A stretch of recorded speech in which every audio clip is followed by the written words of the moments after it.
ஆரம்பிக்கும் போதே ஒரு பாசிட்டிவான விஷயத்தோட சொல்லலாம். ரொம்ப முக்கியமான விஷயம் என்னன்னா, நம்முடைய மாண்புமிகு முதல்வர் திரு ஜோசப் விஜய் அவர்களுக்கும் இங்க இருக்கிற 3 பேருக்கும் வந்து ரொம்ப முக்கியமான கனெக்ஷன் இருக்கு.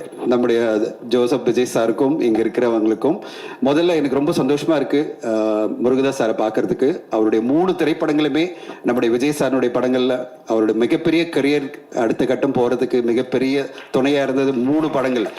அவருடைய 3 படங்கள் பாத்தீங்கன்னா துப்பாக்கி, கத்தி அண்ட் அதுக்கு பிறகு சர்க்கார் படத்துல நீங்க எப்படி சார் முருகதாஸ் சார் வச்சீங்க?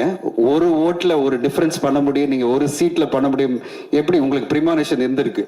ஏதோ நடக்க போகுது ஒரு 5-6 வருஷம் கழிச்சுன்னு சொல்லிட்டு அப்பயே நீங்க ஒரு படத்திலேயே சர்க்கார்லயே அதை வச்சுட்டீங்க.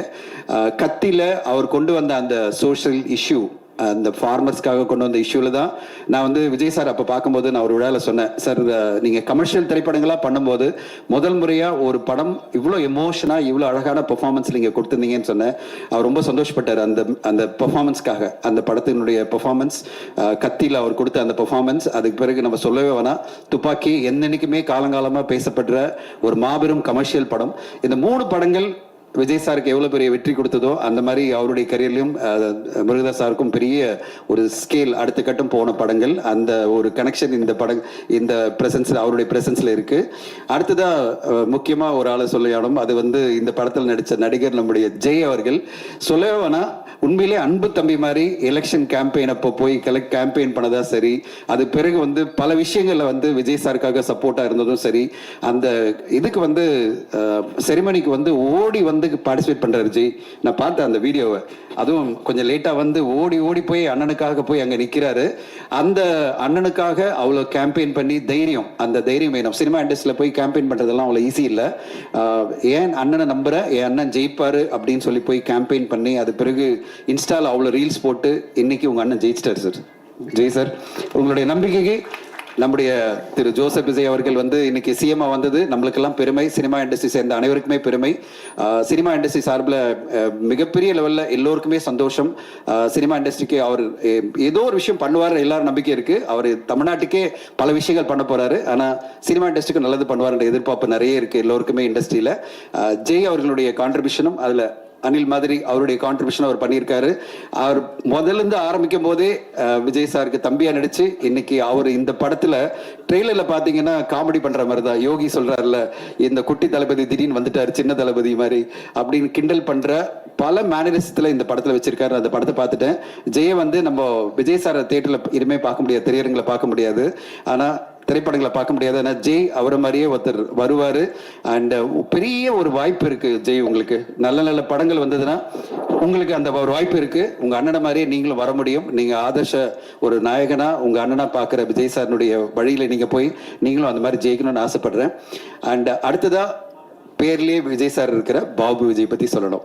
விஜய் சார் எப்படி வந்து அவருக்கு எவ்வளவு பிடிக்கும் பாபு விஜய்க்கு நான் சொல்றேன். ஒரு இண்டஸ்ட்ரிஸ்டா இருந்து ஒரு பெரிய கம்பெனி ரன் பண்ணி அந்த கம்பெனியில் பார்ட்னராக இருந்து நாங்கள் பாஃப்டா ஃபிலிம் இன்ஸ்டியூட் ஆரம்பிக்கும் போது முதல் பேட்ச்ல வந்து மாணவனா சேர்ந்தது பாபு விஜய். எனக்கு ரொம்ப ஆச்சரியமா இருந்தது, நீ இவ்வளோ பெரிய ஃபேக்ட்ரியெல்லாம் ரன் பண்ணிட்டு இருக்க, நீ வந்து ஜாயின் பண்ணணும்னு சொல்லும்போது அவர் சொன்னார், என் வாழ்க்கையில் ஒரே குறிக்கோள் சார், நான் வந்து விஜய் சாரோட ஒரு படம் பண்ணணும், அப்போ வந்து நான் டைரக்டர் ஆகணும் அப்படின்னு வந்தார்.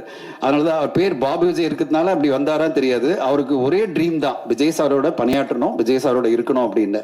நீங்கள் நம்ப மாட்டீங்க, பிரஸுக்கு நான் எக்ஸாசரேட் பண்ணணும் நான் சொல்லலை. அவர் படிக்கும்போது அந்த பேட்ச் படிக்கும் போது என்கிட்ட என்ன சொன்னாரு, சார் எப்படியாவது என்ன முருகதாஸ் சாரோட சேர்த்து விட்டுருங்க, முருகதாஸ் சார் அசிஸ்டண்டா போய் விஜய் சாரோட ஒரு படம் கோ டைரக்டராவோ அசிஸ்டன்ட் டைரக்டரா இருந்து அது பிறகு அவர்கிட்ட வாய்ப்பு கிடைக்கணும் அப்படின்னு சொன்னாரு. நான் முருகதாஸ் சார்கிட்ட ரிக்வெஸ்ட் பண்ணி, சார் ஒரு மாணவன் உங்களையே ஒரு ஆதர்ஷ இயக்குனரா பார்த்துட்டு இருக்காரு, நீங்க அவருக்கு ஒரு வாய்ப்பு கொடுங்க அப்படின்னு அவர் இன்டர்வியூ பண்ணாரு. பிடிச்சது, அவரோட சேர்ந்து பண்ணாரு.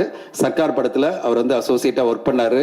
அப்போ வந்து எங்கிட்ட போட்டோ எல்லாம் காமிச்சார், sir dreams come true sir, நான் அவருடைய படத்துல முருகதாஸ் சாரோட சேர்ந்து விஜய் சாரோட நான் இந்த படத்துல ஒர்க் பண்ணேன் அப்படின்னாரு. அது பிறகு இன்னொரு படம் ஒர்க் பண்ணாரு, 3 படம் முருகதாஸ் சாரோட பண்ண பிறகு அவருடைய ட்ரீமே விஜய் சாரோட பணியாற்றணும் தான். அதுக்குள்ள விஜய் சாரோடைய அடுத்த கட்டம் அரசியல் அதெல்லாம் வந்துருச்சு. அது பிறகு அவரால் பண்ண முடியல.